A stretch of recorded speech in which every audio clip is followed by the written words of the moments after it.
Kabla ya taarifa hizi za ndani ambazo tunazileta kutoka hapa Mbeya, Tanzania, na kuomba ikiwa wewe ni mgeni unatazama Tanzania ITV kwa mara ya kwanza, chukua sekunde moja tu, bonyeza batoni ya subscribe, washa kengele ili kuendelea kupata taarifa kila wakati.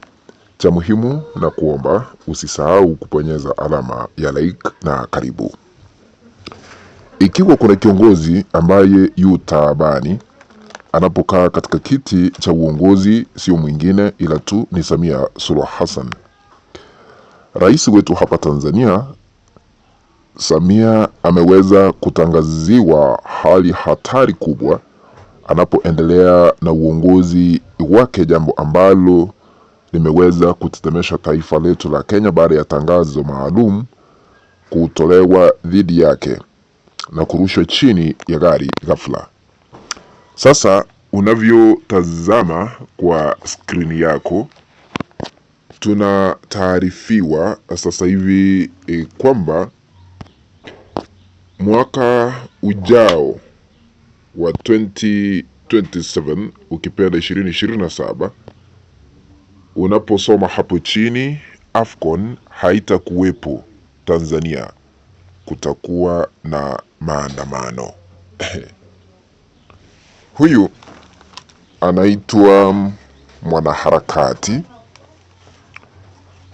hapa Tanzania ambaye anaitwa Mange Kimambi. Anaendelea kusisitiza kwa kusema ya kwamba AFCON haitakuwepo Tanzania, kutakuwa na maandamano.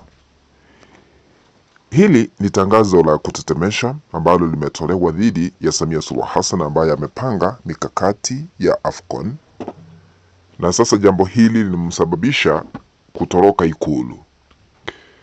Huyu Mange Kimambi anaendelea kusisitiza vile unavyotazama hapo, akisema kwamba maandamano ya kihistoria siku ya ufunguzi wa AFCON 2027 hawataweza kuzima interneti, hawataweza kujaza askari na mitutu ya bunduki barabarani, hawataweza kulockdown watu. This is a chance of life time kuleta haki kwenye nchi yetu. Tuitumie AFCON 2027 kuonyesha dunia kuwa Watanzania tunapambania uhuru na haki kwenye nchi yetu, na kwamba tunahitaji msaada wa dunia. Hatutakuwa na AFCON Tanzania, ila kutakuwa na maandamano ya kudai haki. Maandalizi na grassroots kampeni zianze sasa. Mange Kimambi ameandika kupitia mtandao wake wa X, zamani ulikuwa unajulikana Twitter. Sasa hili ni tangazo ambalo ni la kutisha. Mwanaharakati huyu ndiye aliweza kukinukisha mwaka jana, wakati kilichosemekana ni uchaguzi wa 29 Oktoba. Akaanza kukinukisha kupitia mitandao yake ya kijamii, akafanikiwa. Wakashikana na wanaharakati wengine wakapinga uchaguzi, jambo ambalo liweza kusababisha wengi kuuawa.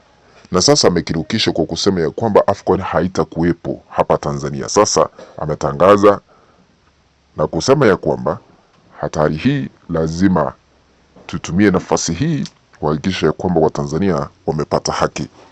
Haki hii ambayo inaitishwa ni gani? Wajibikaji huu ambao unaitishwa ni upi? Wazi ni upi huu ambao anaendelea kusisitiza? Ni kuhakikisha ya kwamba wale ambao waliangamia, wale ambao walipoteza maisha, wale ambao walijeruhiwa wakati wa maandamano, haki imepatikana kwao. Haswa wale ambao walipoteza maisha yao waweze kupata fidia kutoka kwa serikali ya Samia Suluhu Hassan. Wale ambao waliuliwa, miili yao haikupatikana ilipo, ikaenda ikazikwa katika makaburi ya halaiki, ipatikane ili familia husika ziweze kukabidhiwa miili na kuonyesha heshima ya mwisho na kuizika katika familia zao. Na wale ambao walijeruhiwa waweze kupatiwa haki yao, fidia itolewe kwao, waweze kukabidhiwa huduma za kutosha za matibabu. Na haki nyingine ni Samia Suluhu Hassan kuwajibika, uchaguzi ukaweze kuitishwa upya ili rais, wabunge, madiwani wachaguliwe kupitia wananchi, sio kujichagua vile walifanya 29 Oktoba mwaka jana. Tena katiba mpya iweze kupitishwa. Na hivi majuzi tu tuliona mahakama ya kutetea haki za binadamu ya Afrika iliweza kutoa amri, agizo kwa Rais Samia Suluhu Hassan kuhakikisha kwa miezi 12 ijayo ibara fulani ziweze kubadilishwa katika katiba ya sasa, kwa sababu tunatumia ile katiba ya kimabavu ya mwaka 1977 ibadilishwe. Sasa hii ndio haki wanaharakati wanaitisha sasa hivi. Sasa kwa sababu serikali inafanikiwa kuzima mitandao, inafanikiwa kuzima interneti, nguvu za umeme wakati wa maandamano, sasa wanataka kutumia nafasi hii ya AFCON kuhakikisha kwamba wamefanikisha shughuli za kumwondoa Ikulu Samia Suluhu Hassan ili haki iweze kupatikana kwa kile ambacho kinasemekana ya kwamba wakati wa AFCON serikali haiwezi kuzima interneti, haiwezi kurusha risasi za bunduki kwa raia.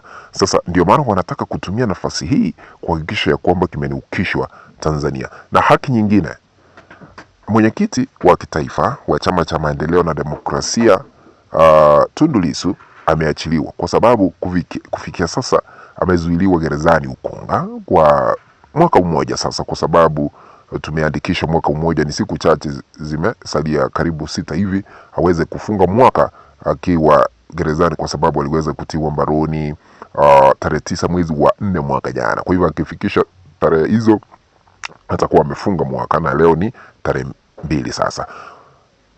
Unajua, Tundu Lissu aliweza kushtakiwa kwa kosa la uhaini, yaani kesi ya kupambikiziwa tu, kesi ya mchongo, kwa sababu alionekana kuwa maarufu na angekuwa rais. Wakati tunapoenda hewani sasa hivi, ningesema rais wa Tanzania Tundu Antipas Lissu amesema mabadiliko makubwa yatafanyika katika serikali yake ama katika baraza la mawaziri. Lakini sasa hivi tuko na yule ambaye aliweza kujichagua. Sasa baada ya kuona huyu Tundu Lissu yuko na wafuasi wengi, akamwekea kesi wakati alisema ya kwamba no elections, no reforms, no elections, yani kumaanisha kwamba kama hakutakuwa na mabadiliko, hakutakuwa na uchaguzi, akakinukisha. Sasa wakaona tutatumia hii mbinu yake ili kumfunga gerezani, tumalize uchaguzi, nikae kwa Ikulu.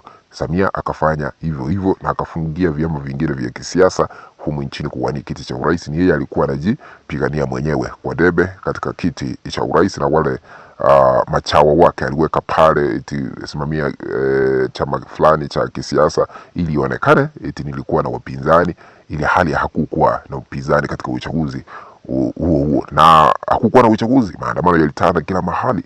Sasa makaratasi ya kupiga kura yalikuwa yametapakaa barabarani, vitu kusambaratishwa hapa na pale, kuchomwa. Sasa uchaguzi haukuwa.